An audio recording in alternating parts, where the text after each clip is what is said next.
Salam! Bienvenue dans cette série de vidéos où nous allons aborder différents sujets liés au système nerveux.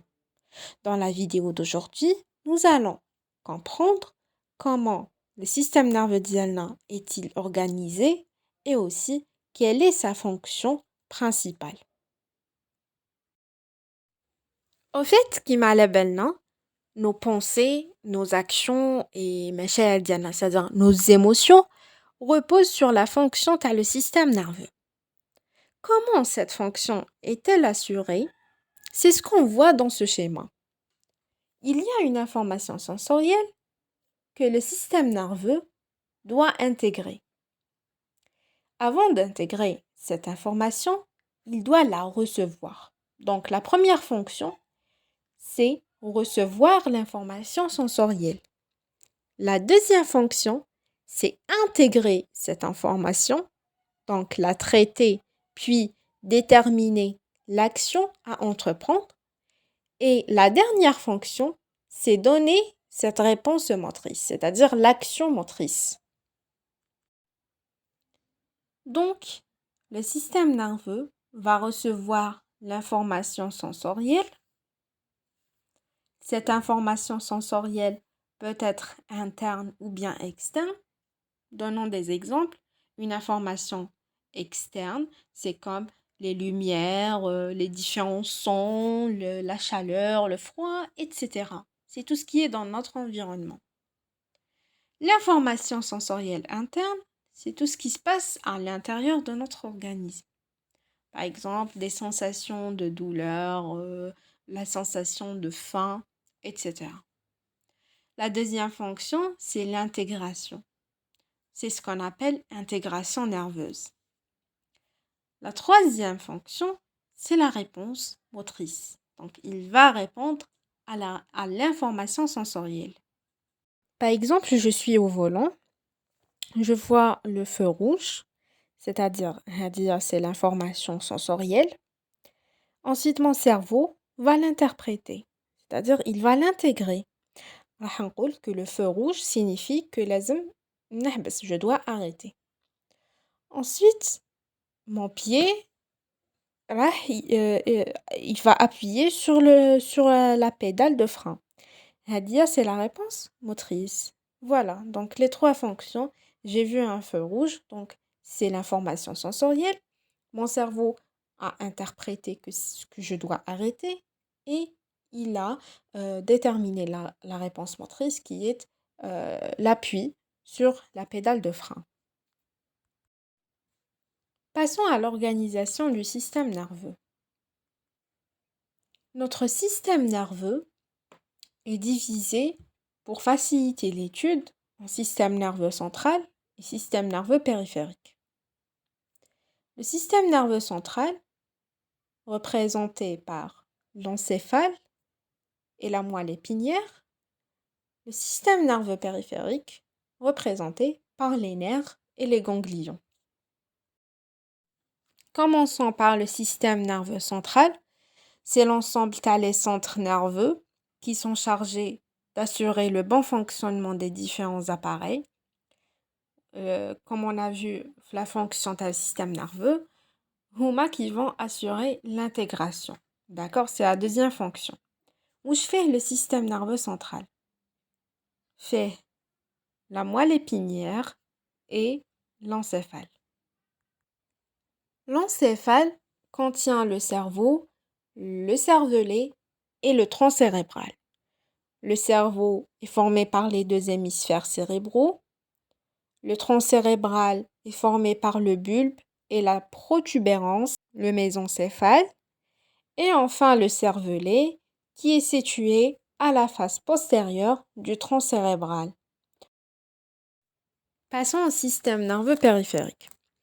Le système nerveux périphérique, c'est les structures qui sont à l'extérieur de le système nerveux central. Comme on peut voir dans l'image, on a le système nerveux central qu'on a déjà vu, fait l'encéphale plus la moelle spinale, et qu'il y a des structures nerveuses, les huma les nerfs. Et aussi qu'il y a les ganglions, qu'on va voir par la suite.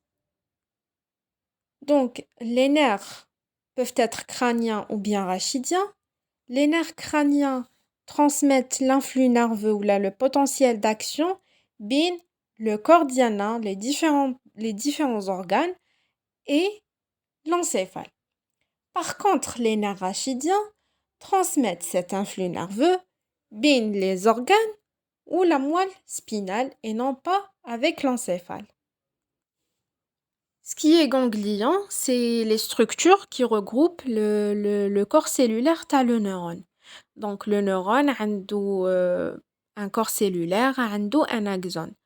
L'axone نلقاوه في le nerf et le corps cellulaire diallo, on le trouve في les ganglions. Je m'explique. Les corps cellulaires t'as les neurones. Si كونوا في le système nerveux périphérique, on les appelle des ganglions. إذا كانوا في le système nerveux central, on les appelle des noyaux centraux. On a vu les fonctions du système nerveux. On a dit que la deuxième fonction, c'était la fonction d'intégration. C'est le système nerveux central qui s'en occupe. Les deux fonctions restantes, c'est le rôle du système nerveux périphérique. Il va transmettre l'information vers et du système nerveux central. C'est pour ça qu'il a deux voies, une voie sensitive et une voie motrice. La voie sensitive, c'est la voie afférente. C'est elle qui va transmettre le potentiel d'action vers le système nerveux central. Et la voie sensitive peut être somatique ou bien viscérale. On dit que cette voie sensitive et somatique, c'est l'influx nerveux provient des différents organes de sens, de la peau, des muscles squelettiques ou bien des articulations. Par contre, on l'appelle voie sensitive viscérale lorsque les neurofibres afférentes, elles proviennent des viscères qui sont les organes situés dans la cavité abdominale.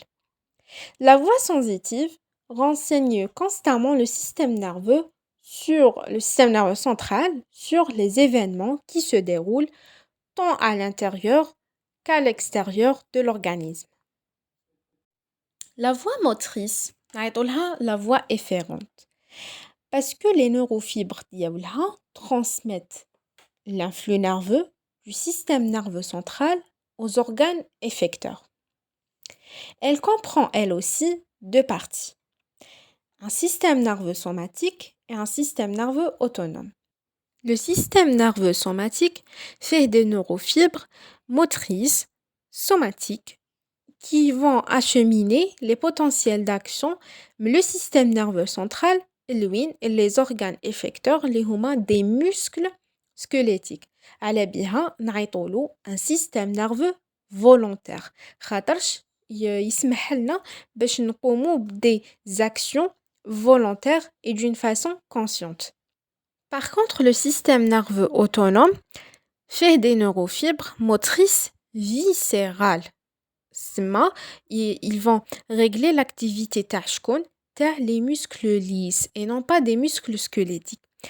Les muscles lisses, ou là, le tissu cardiaque aussi, les muscles cardiaques et les glandes aussi, parce que elles sont autonomes. ما نقدروش نتحكموا فيهم. D'accord? Elle se régit de sa propre loi. Nous n'avons habituellement aucun pouvoir sur ces activités. Par exemple, les battements de notre cœur ou bien les mouvements le tube digestif, etc. على بها نعيطولو système nerveux involontaire. Le système nerveux involontaire doit être ou bien est aussi divisé en système nerveux sympathique et en système nerveux parasympathique. Système nerveux sympathique ou bien نعيطولو aussi orthosympathique. Pour comprendre rapidement la différence entre eux, on peut dire que le système nerveux sympathique stimule ce que le système parasympathique inhibe et vice-versa. Le système nerveux sympathique intervient dans des situations d'urgence. Il nous prépare à la fuite ou à la lutte. Son activité se manifeste lorsque nous sommes excités, effrayés ou bien menacés. Par exemple, par des voleurs dans la rue. Le cœur va s'emballer, la respiration devient rapide et profonde, la bouche sèche, la peau froide et moite, ainsi que les pupilles dilatées. C'est des signes de mobilisation du système sympathique. Le système nerveux parasympathique, quant à lui, intervient dans les situations de repos. Il conserve l'énergie, donc il réduit la consommation d'énergie et accomplit des fonctions quand on est en repos, comme la digestion et l'élimination des déchets, etc. Ça, c'est en gros la différence entre les deux systèmes. Mais pour plus de détails, il nous faut une vidéo spéciale pour ce sujet. Voici la question تاع اليوم. خليونا les réponses en commentaire.